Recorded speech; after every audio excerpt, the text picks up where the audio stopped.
gives you a closer look at the events that happened around Maine this week. Good morning. Thanks for joining us. I'm your host, Cindy Campbell.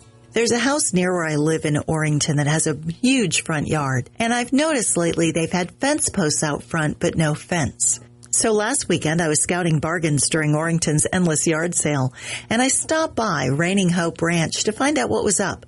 I spoke with owner Jenna Balarjan about what they were planning, and her story was so moving and her project is so exciting that I wanted to share the information with you, but I really wanted Jenna to tell her compelling story in her own words about how she decided to start an equine therapy ranch. Here's Jenna to tell us more. Yep. Jenna, what sets Reigning Hope Ranch apart? I know this is not just a place that has horses. No, so we will not be offering traditional riding lessons per se, but we are going to be offering horse-assisted activities and therapies to kids through adults with various types of disabilities, emotional, physical, and psychological, just to list a few. Do you find that these folks really can make a connection with the horses? Absolutely.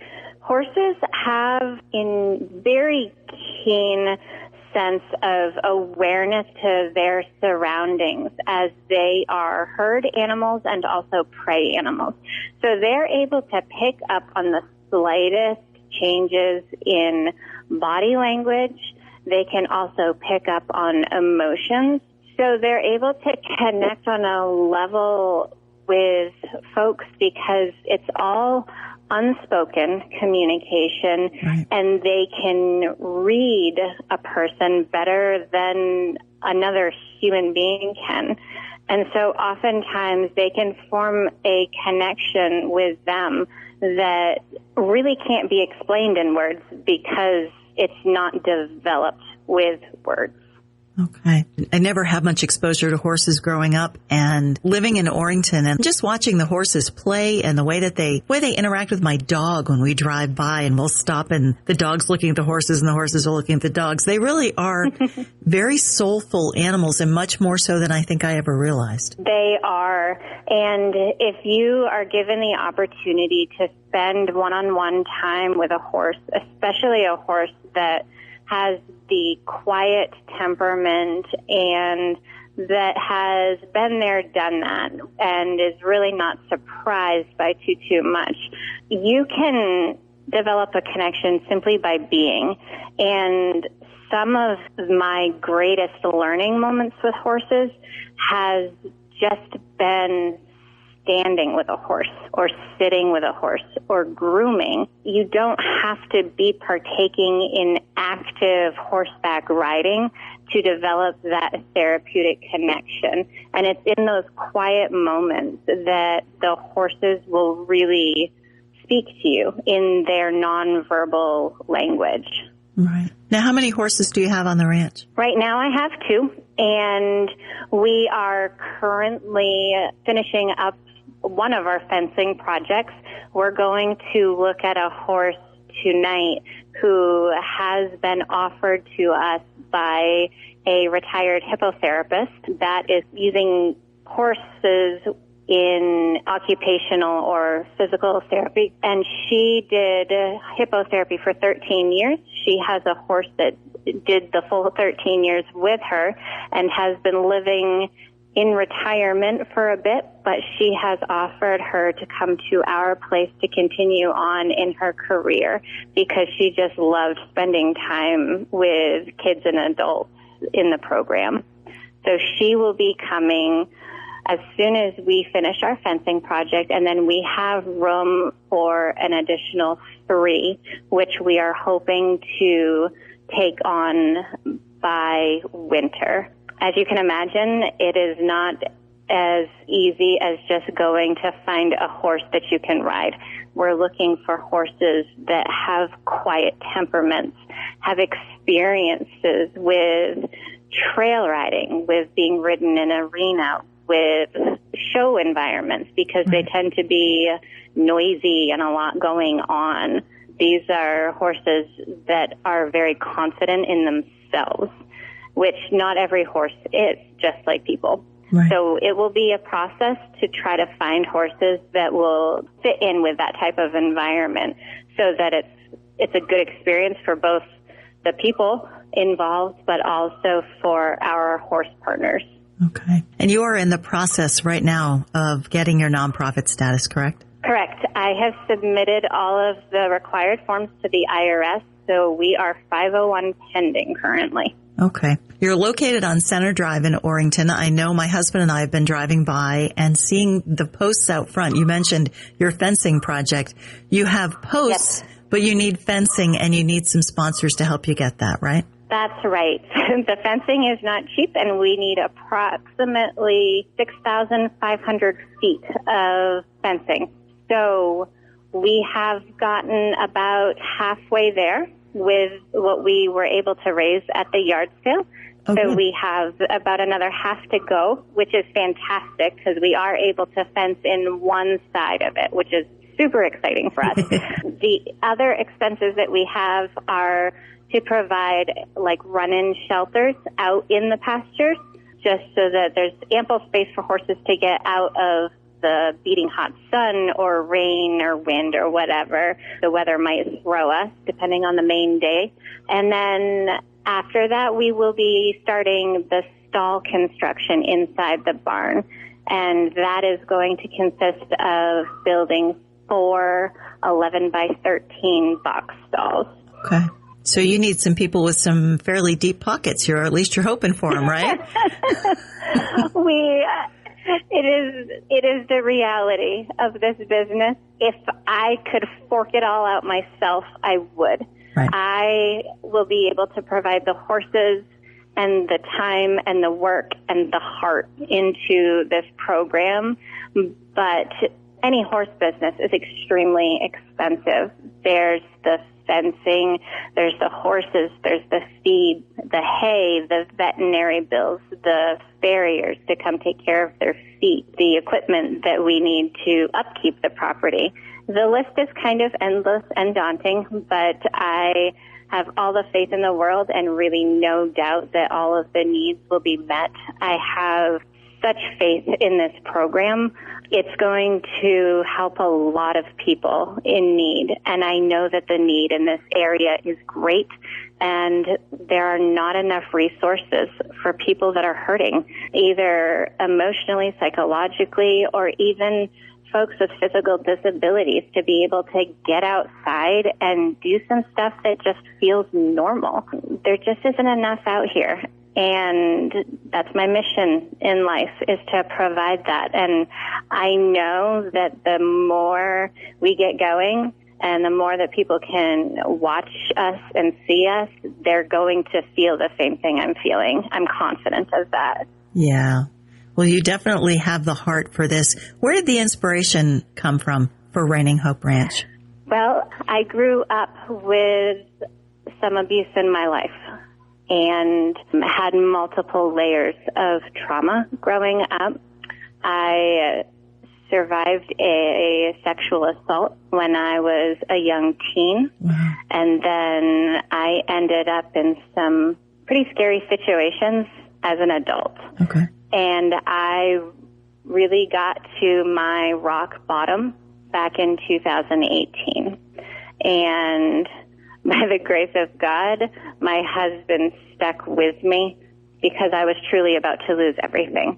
And I was very fortunate, but was able to get connected with the professionals that could help me, which in alone was such a big step because I am a healthcare provider.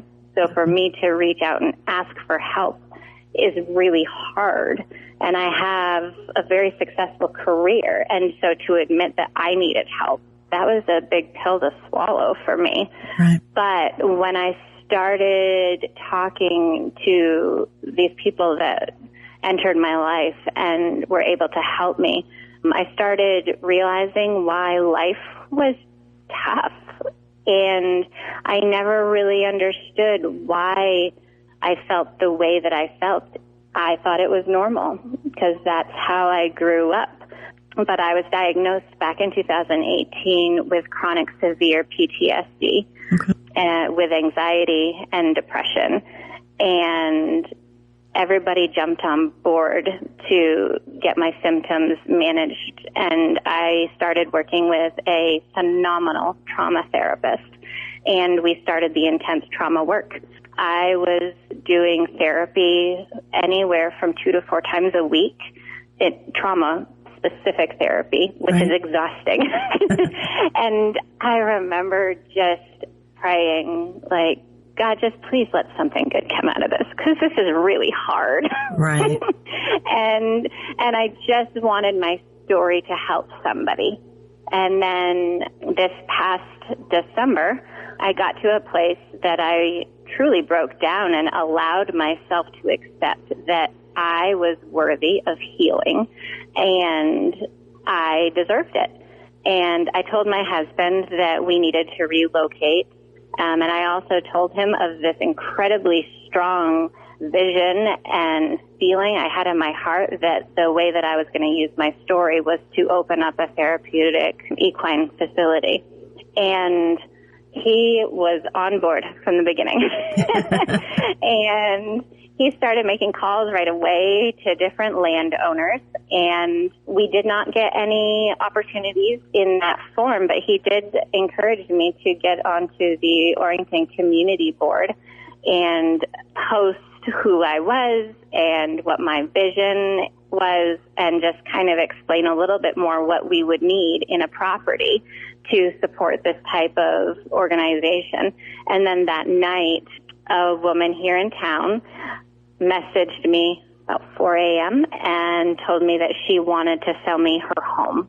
And that was in October, and we moved in a few days before Christmas of 2020. Wow. And now here we are. So the whole thing has, once I took that step and decided that this is really how I was going to use my story, it's just taken off from there. Awesome. Awesome. Well, I know you've moved me. I'm sure you've moved many people who are listening. That's an inspirational story, and we're so glad that you found your way through all of that. Thank you. Looking back on it now, I can say it was worth it because I know what's going to come out of it. Oh, for sure. You're going to do so much good with Reigning Hope Ranch. Anyone who's listening who says, I want to help, I want to contribute, how do they do that? How can sponsors get a hold of you? So we do have a Facebook page. We have an Instagram page. We have a website. It's Reigning Hope Ranch, REIGNING, hoperanch.com. And the website is up and running, and you can click on the donate page, and there is a link right there, and you can donate through a PayPal account or all major credit cards. And our address is also listed there if you wanted to send a check in the mail.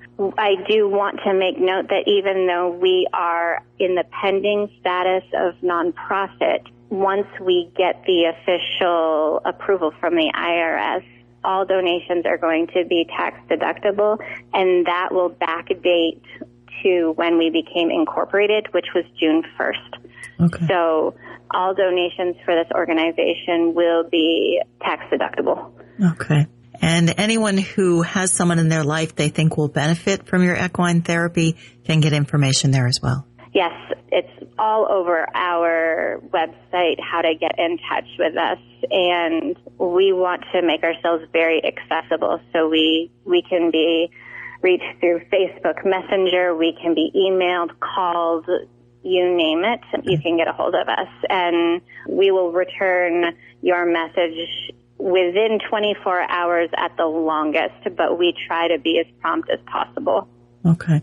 We are not at a point that we're up and running just yet, as we do have more things to get aligned. Right. We're hoping to officially open in spring of 2022.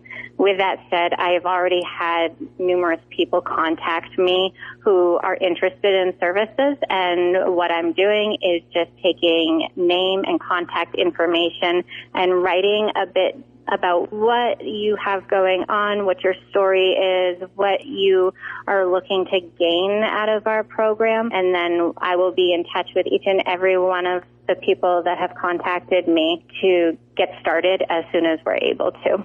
Okay. Awesome. Jenna, that's what I had. Is there anything that you wanted to add?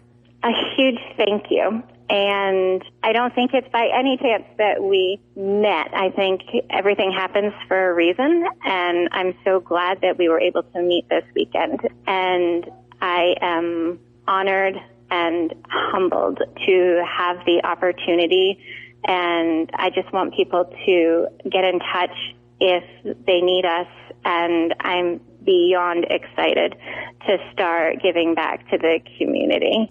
Thanks to Jenna for sharing her story with us and for the amazing work we know she's going to be doing in the future. If you would like to learn more about the organization, or if you're interested in donating to help make it a reality, find Reigning Hope Ranch on Facebook or log on to reigninghoperanch.com. And that's spelled REIGNING. Good luck to Jenna and her husband. We look forward to following your progress. I'm Cindy Campbell. Thanks again for joining us, and enjoy the rest of your weekend. Join us again next weekend for Maine Concerns with your Town Square Media News Team.